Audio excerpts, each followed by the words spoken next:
마가복음 63번째 실패와 시선이라는 제목으로 말씀을 전하겠습니다. 제가 최근에 신문 기사를 보니까 그 한국과학기술연구원, 보통 이제 카이스트라고 그러는데, 카이스트에서 특이한 행사를 진행을 했더라고요. 제목이 실패 프로젝트예요. 실패 프로젝트인데 실패 주간을 정해놓고서 그 학생들이 자신의 실패를 적어가지고 실패 나무를 만들었는데 거기다가 붙이는 그런 행사를 했더라고요. 그래서 어떤 학생은 폐암의 뇌전이 프로젝트를 준비하다가 자신이 우뇌에서 직경 1cm짜리 혈관종이 발견됐다고 그래요. 그러는 가운데서 질병을 극복한 그런 사연이 있었고, 그리고 티코로 유라시아를 한번 정복하겠다 그랬는데 보기 좋게 실패했다고 합니다. 티코로 어떻게 거기를 갑니까? 그리고 가외로 돈을 많이 벌었는데 주식 투자해가지고 다 날렸다. 이런 실패 사연도 있었습니다. 왜 카이스트라는 최고의 대학이 학생의 성공이 아닌 실패에 주목을 했을까? 그러니까 실패가 주는 교훈이 있다라는 거예요.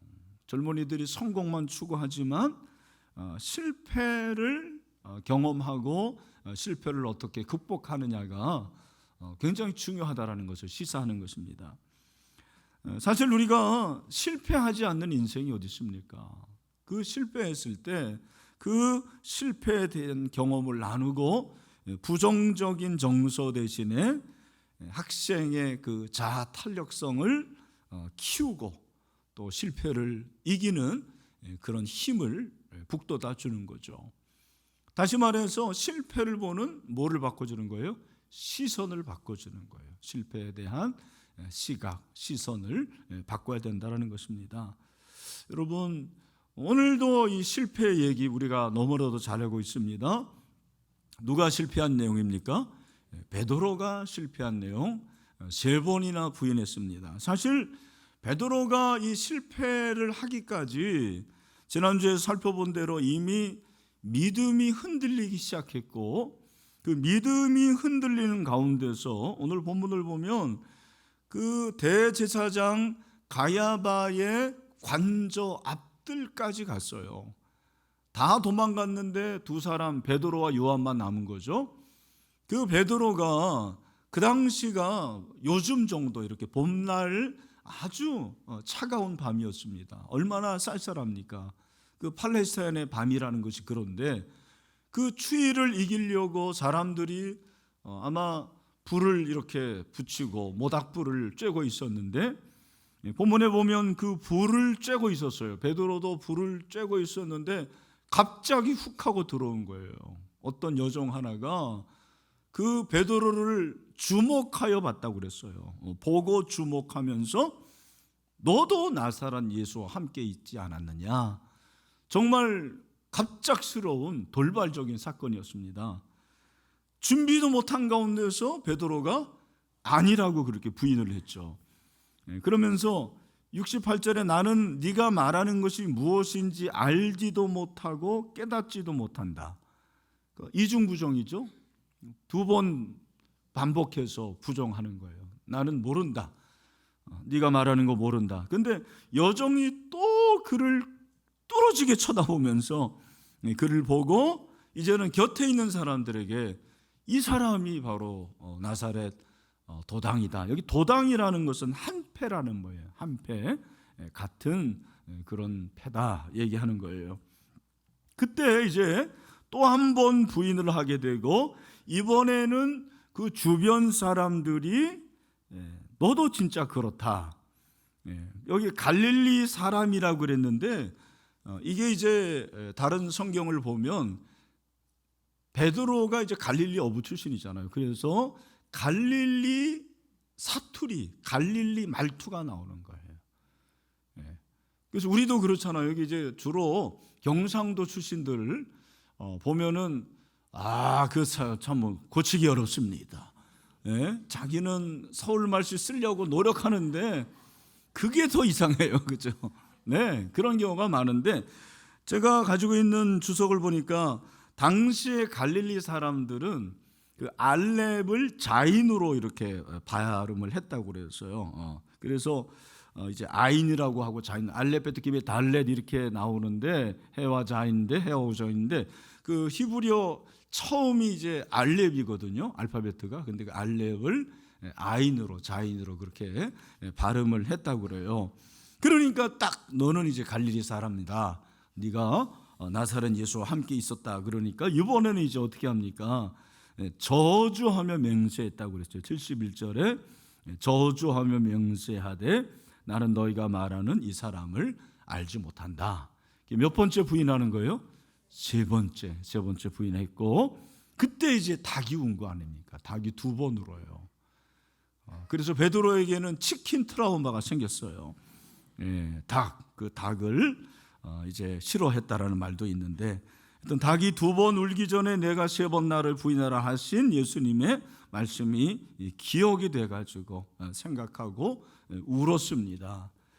그러니까 이게 이제 영적인 실패죠. 이게 하나의 스토리지만 굉장히 슬픈 얘기입니다.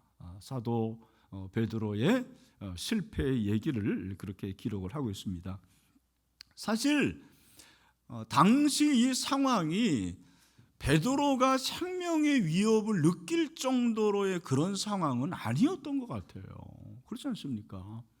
뭐 군사들이 옆에 있었던 것도 아니고 어떤 사람이 베드로에게 위협을 가하는 그런 것도 아니었고, 단지 여종이 너 예수님과 함께 있지 않았냐, 너 예수님과 함께하는 그 도당이라는 것이 물론 부정적인 얘기지만 그런 얘기를 했을 때 베드로가 자신에게 오고 있는 그런 압박을 이기지를 못한 거예요. 그 자신에게 오는 압박의 시작이 뭐였냐면 오늘 본문을 보면 시선이더라고요. 이 시선을 견디지를 못하는 거예요. 제가 이번에 이제 새롭게 발견한 게, 여종이 67절에 베드로가 불쬐고 있는 것을 어떻게 했어요? 보고 주목했어요. 같은 단어가 아닙니다. 다른 단어예요. 강조죠. 그냥 본 것이 아니고 꿰뚫어서 쳐다본 거예요. 그 불이 이제 여러분 상상을 해보세요. 네, 쫙 나무를 태웠을 거 아니에요. 그러면 그 불로 인해서 환하게 베드로의 얼굴이 비춰졌을 때 여종이 뚫어지게 쳐다보는 거예요. 근데 그 시선을 견디지를 못한 거예요. 야, 그 쳐다보면서 너도 나사렛 예수의 도당이라는 그 말을 견디지를 못합니다. 굉장히 부담스럽게 느끼고 압박을 느끼는 거죠. 그런데 그 시선이 또 한 번 자기에게 옴을 느끼고, 3번째는 사람들이, 그 주변에 있는 사람들이 자기를 떨어지게 쳐다보는 거예요. 그로 인해서 그가 예수님을 부인을 한 것입니다. 저는 오늘 이것이 우리가 당한 우리의 상황이 아닐까 그런 생각을 했습니다. 왜냐하면 우리도 세상에서, 여러분 직장에서, 사업장에서 내가 예수님을 믿는다고 말하고 그걸 나타내는 것이 굉장히 부담스러운 거예요. 왜? 특별하게 나를 봐요. 특별하게 우리를 보는 거예요. 그러니까 같은 잘못을 하더라도 예수 믿는 우리가 더 욕을 먹어요, 안 먹어요? 먹습니다. 교회도 마찬가지고. 그러니까 이 시선이 부담이 되는 거예요. 그 사람들이 나를 그렇게 특별하게 쳐다보고 더 의미 있게 쳐다보고, 내가 크리스찬이라는 것 때문에 나의 삶의 반경이 어쩔 수 없이 제한이 되고 행동이 제한이 되는 거죠. 그래서 타인의 시선을 인식하면서 우리가 마땅히 신자로서 해야 할 일을 하지 못하는 거예요. 저는 이제 그런 것들을 느낍니다. 제가 세대통합 예배 때 우리 친구들에게 너희들 중에서 식사 시간에 기도하고 먹는 친구 한번 손 들어보세요. 거의 없습니다. 아니 목사님 뭐 식사기도가 그렇게 대단합니까? 아니 집에서는 식사기도 하는데 왜 학교에서는 못하느냐라는 거예요. 시선 때문에 그런 거예요. 우리 문화가 수치 문화예요. 그 수치 문화라는 것은 부끄러운 문화인데 그게 뭐냐면 다른 사람의 눈을 인식하는 거예요. 타인의 시선을 인식하는 것이 긍정적인 효과도 있지만 부정적으로 내가 할 말을 하지 못하고 내가 해야 할 행동을 하지 못하는 거예요. 크리스찬으로서 나타내야 될 것을 나타내지 못하는 것입니다. 제가 가끔 이제 그 금천구리 도서관에 가서 책을 좀 빌려서 읽을 때가 있는데 최근입니다. 최근에 제가 책을 빌려가지고 제 자리에서 읽고 있는데 옆자리에 어떤 그 대학생 같아요. 젊은 자매가 이렇게 앉더라고요. 그러더니 이 자매가 가방을 놓자마자 성호를 긋는 거 이거 있잖아요. 왜? 그러면서 기도를 하래요. 기도를 한참 제가 봤더니 기도를 하고 그리고 묵상을 하더라고요. 이야 대단하다. 아니 솔직히 제가 대학 다닐 때 도서관에서 공부하면서 기도하기 시작했고 또 유학할 때도 그랬지만 제가 그 책 빌리면서는 그러지 못했는데 이제 나도 도서관에서 책 볼 때 기도하고 봐야 되겠다 그런 생각이 들었어요. 여러분 웃었지만 여러분 중에서 직장에 가서 자기 자리에서 기도하고 근무 시작하는 사람 손 들어보세요. 이게 시작이 돼야 됩니다. 사업하면서 셔터를 열고 문을 열면서 기도하는 거죠. 그죠?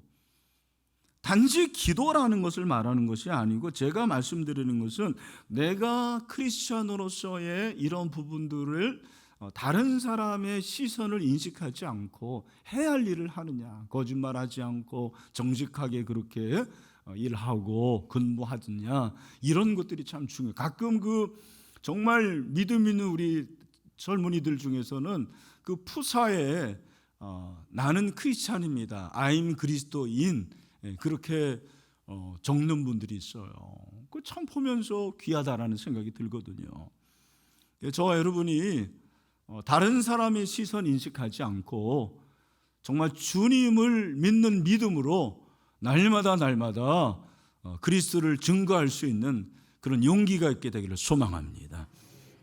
그러니까 이 시선을 인식하니까 그 결과가 뭐냐면 자신이 누구인지를 망각하는 거예요. 오늘 본문을 보면 그 여종이 그렇게 주목을 하면서 하는 얘기가 뭐냐면 너도 나사렛 예수와 함께 있었도다 그렇게 얘기합니다. 함께에 주목합니다. 그러니까 이 함께라는 것은 예수님의 제자라는 정체성 아닙니까? 그런데 베드로가 이 여종의 시선을 인식하고 주변 사람의 시선을 인식하다 보니까 예수님과 함께 있었다라는 사실이 부담이 되는 거예요. 예수님과 함께 있었다라는 말은 제자라는 말인데 그 제자의 정체성을 상실합니다. 그러면서 나는 예수님과는 상관없는 사람이다. 함께 있었던 사람인데 그 사실을 부인하게 되는 거예요. 여러분, 함께라는 게 얼마나 중요한 겁니까? 우리가 지금 마가복음을 보고 있지만 마태복음을 보면 마태복음의 시작이 예수님이 우리와 함께 있었다라는 임마누엘이죠. 우리가 잘 알고 있지 않습니까? 마태복음 1장 18절 말씀이죠. 23절입니다. 죄송합니다. 다 같이 시작. 보라 처녀가 잉태하여 아들을 낳을 것이요 그의 이름을 임마누엘이라 하리라 하셨으니 이를 번역한즉 하나님이 우리와 함께 계시다 함이라. 아멘. 하나님이 우리와 어떻게 해요? 함께 계시다. 하나님이 우리와 함께 계십니다. 이게 시작이고 끝이 뭐예요? 마태복음 28장 19절 20절 어려운 20절 우리 같이 한번 읽어보죠. 시작. 내가 너에게 분부한 모든 것을 가르쳐 지키게 하라. 볼지어다 내가 세상 끝날까지 너희와 항상 함께 있으리라 하시니라. 아멘. 우리 주님이 함께 하십니다. 시작이 함께고 끝이 함께예요. 그런데 베드로가 이 정체성, 내가 주님과 함께 하는 사람이다, 또 주님이 나와 함께 한다라는 사실을 망각하는 거예요. 사실 그 뜰과 관저의 거리가 얼마나 되겠습니까? 분명히 그 관저에서 예수님이 재판을 받고 있음에도 불구하고 그 예수님이 나와 함께 한다라는 것을 망각하는 거예요. 저는 이것이 또한 우리의 모습이라고 생각합니다. 우리가 정말 주님이 나와 함께 한다라는 것을 생각하면 범죄하겠습니까? 주님이 나와 함께 한다라는 것을 알면 실망하고 낙심하고 그렇게 불평하겠습니까?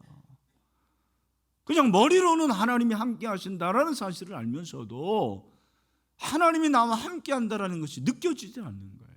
확신이 없는 거예요. 오늘 이 예배도 우리만 드리는 그런 예배가 아니고 성부, 성자, 성령이 함께하는 예배가 되기를 소망합니다. 여러분 혹시 낙심하고 절망하고 힘없고 그런 영적 침체에 빠진 분들이 있다면 정말입니다. 오늘 주님이 나와 함께 하심을 피부적으로 느껴야 돼요. 그게 막 전율이 흐를 정도로 그렇게 감격과 감동이 돼야 되거든요. 베드로에게는 이게 없는 거예요. 그 여종의 눈이 그게 뭐라고, 그 몇 사람들의 시선을 인식하면서 부인하니까 예수님이 나와 함께한다는 사실을 망각하고 내가 주님과 함께하는 제자라는 이 정체성을 망각을 한 거예요. 그렇게 베드로는 예수님에게 멀어지고 인간의 시선에 의해서 예수님을 부인했는데 예수님은 어땠습니까? 오늘 우리 이 마가복음에 나오지 않지만 그 베드로의 부인 사건이 마태, 마가, 누가, 요한 사복음서에 다 나오는데 그 중에 마가복음과 누가복음이 굉장히 흡사합니다. 지면을 많이 할애했고 그리고 순서도 거의 비슷한데 특별히 누가는 이 사건에서 마가복음에서 다루지 않은, 말씀하지 않은 한 구절을 우리에게 소개합니다. 그게 뭐냐면 누가복음 22장 61절의 말씀이에요. 우리 같이 한번 읽어볼까요? 시작. 주께서 돌이켜 베드로를 보시니 베드로가 주의 말씀 곧 오늘 다하고 울기 전에 내가 3번 나를 부인하리라 하심이 생각나서. 아멘. 그러니까 이게 어떻게 된 건지 누가가 정확하게 기록은 하지 않지만 예수님이 재판을 받으시고 나오는 그 도중에 베드로를 보셨는지 아니면 이게 아마 성령으로 역사하셔가지고 예수님께서 베드로에게 그렇게 나타나셨는지는 모르겠지만 하여튼 누가는 예수님이 돌이켜서 베드로를 어떻게 했다고 그래요? 보셨다고 그래요. 저는 참 이게 너무 아이러니해요. 그러니까 그 여종의 시선에 의해서 베드로는 예수님을 부인했는데 예수님은 베드로를 보고 계셨던 거죠. 베드로를 보셨어요. 참, 이 예수님의 시선 너무너무 기가 막힌 일입니다. 이런 아이러니가 어디 있습니까? 여러분 한번 생각해 보면 예수님이 이 베드로를 보실 때 그 눈은 어떤 눈이었을까요? 나쁜 놈. 힐기는 제가 연기를 잘 못해서 책망하는 눈이었을까요? 정말 저주하는 눈이었을까요? 힐기는 눈이었을까요? 경멸하고 모독하는 눈이었을까요? 저는 아니라고 생각해요. 그 눈은 너무 따뜻한 시선이었을 것 같아요. 사랑의 시선이었을 것 같아요. 왜 주님이 베드로를 바라보셨을까? 그 주님의 시선이 베드로의 깊은 곳을 터치하십니다. 당시 베드로는 그 자기의 부인 때문에, 예수님을 부인한 것 때문에 자기 자책을 하고 어쩌면 혐오했을 수도 있어요. 여기 생각했다고 그랬는데 이 말씀을 생각한 게 에피발루 그 두 단어의 합성어인데 이게 머리를 막 치면서 감싸고 그런 표현이라고 그래요. 그러니까 너무 자기가 미운 거예요. 내가 어떻게 그럴 수가 있지? 내가 예수님의 제자로서 어떻게 예수님을 부인하고 예수님을 저주할 수가 있지? 이것 때문에 수치심을 느끼고 너무너무 절망스러운데 예수님께서 자기를 보시는데 그 눈길을 통해서 정말 참았던 그런 눈물이 나오는 거죠. 그래서 통곡을 했어요. 통곡을 했습니다. 주님의 손길은 베드로에게 회개를 요청하신 거예요. 그래, 괜찮다. 너 나를 부인했다고 하지만 괜찮아. 정죄하지 않으시고 죄를 책망하지 않으시고 회개의 촉구를 통해 가지고 그 시선이 촉매자가 되어서 베드로의 그 중심을 보시면서 그 중심 안에 있는 것들을 주님이 만지시는 거예요. 싸매어 주시는 거예요. 제자의 실패를 통해서 실패자로 만들지 않는 주님의 시선을 우리는 보게 되는 거예요. 세상은 실패자를 끝까지 실패자로 만듭니다. 루저는 루저예요. 한 번 루저는 루저입니다. 그러나 복음은 그렇지 않아요. 복음은 실패로 끝나게 하는 것이 아니고 실패를 회복함으로 승리하게 하는 능력이 있습니다. 복음은 실패자를 실패자로 끝내지 않고 승리하게 하는 그런 능력이 있습니다. 저는 여러분이 오늘 이 예수님의 시선을 볼 수 있게 되기를 축원합니다. 예수님의 그 시선은 바로 그런 시선이었어요. 중요한 것은 베드로가 예수님의 시선을 바라보았다라는 것입니다.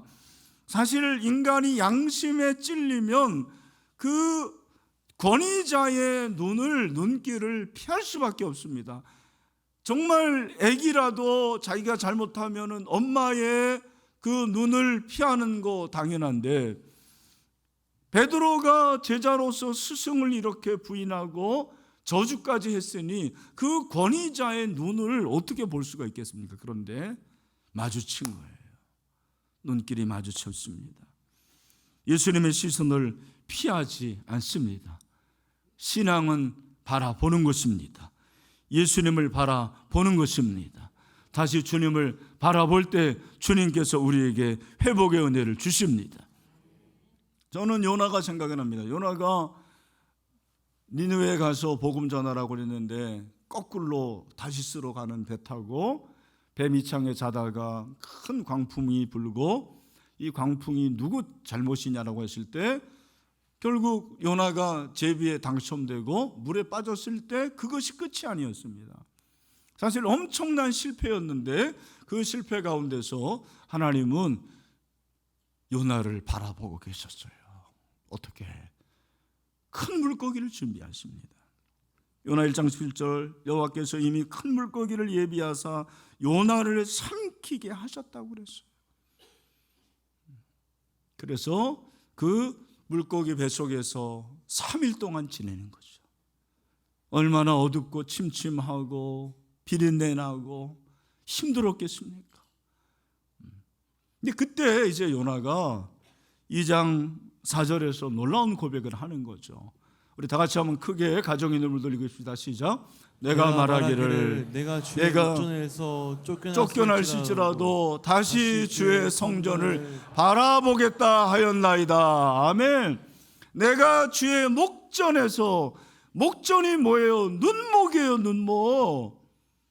예수님의 눈앞에서 쫓겨났습니다. 나는 예수님의 하나님이죠. 하나님의 그 눈에서 쫓겨나고 하나님의 눈 밖에 났습니다. 그 말이잖아요.